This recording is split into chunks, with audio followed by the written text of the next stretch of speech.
You can run this challenge course a couple of different ways, and this is what worked best for me and my dog. This is a very young dog who just recently started showing. This will be her first AKC Nationals, and she's jumping 26 inches in this video clip.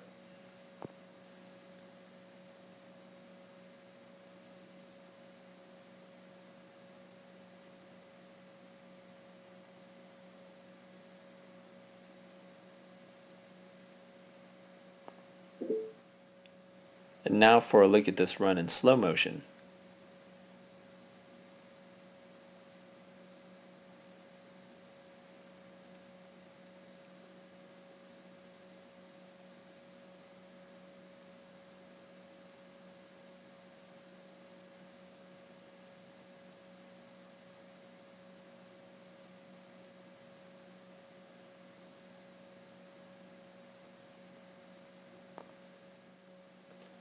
Now we'll talk a little bit about the handling here. First, we're going to start with jumps 1 and 2, and at jump 2 we have a 270. And here, as the handler, I am facing the wing, because the wing is where I want the dog to attack and know that they're doing a 270. So if I back up a little bit here, you can see that the dog really doesn't have much of a view of the jump because of my position and the direction I'm facing toward the wing. So I've kind of sealed the jump off to the dog so the dog knows to go around rather than through the uprights this way. So once the dog takes the 270, and you can see that as soon as the dog starts coming around this wing, I leave. It's important to move on to your next thing. Try to avoid watching your dog take the jump. I mean, you can watch your dog take the jump. Don't stand there and watch your dog take the jump. You can watch your dog, but just move on to the next part of the course. So I'm going to move to the next part. And because we're headed back this way, I'm going to use a deceleration cue. So small choppy steps. My body is leaning back and I've come to a stop before the dog has reached the takeoff point.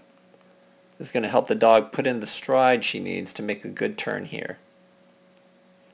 And you can see the dog knows which way she's going. Now here we've got a little bit of a trap. You see we've got 1, 2 tunnel entrances, and this tunnel is pretty close to the jump. So that if you're not careful and you run past this jump, you run the risk of turning your dog right into the off course. So I use a very strong deceleration cue. I'm standing upright here and stopped as the dog approaches the takeoff zone.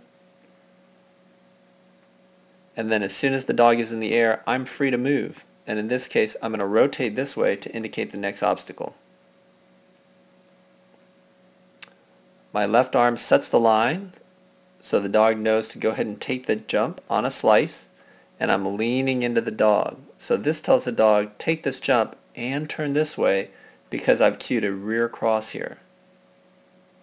So that as the dog heads this way on the line that I've set, I'm running a diagonal behind the dog, and this cues the dog to make a very nice wrap here. And you can see how tight this turn is here.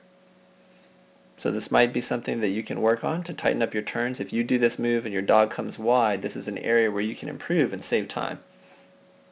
We accelerate into the tunnel, big steps, leaning forward. Front cross while your dog is in the tunnel, so your dog's not going to see this cross. For some handlers, it's perfectly okay to blind cross while your dog is in the tunnel. And you're just going to do a simple shoulder pull here to turn your dog after this jump to finish out. And there you have it.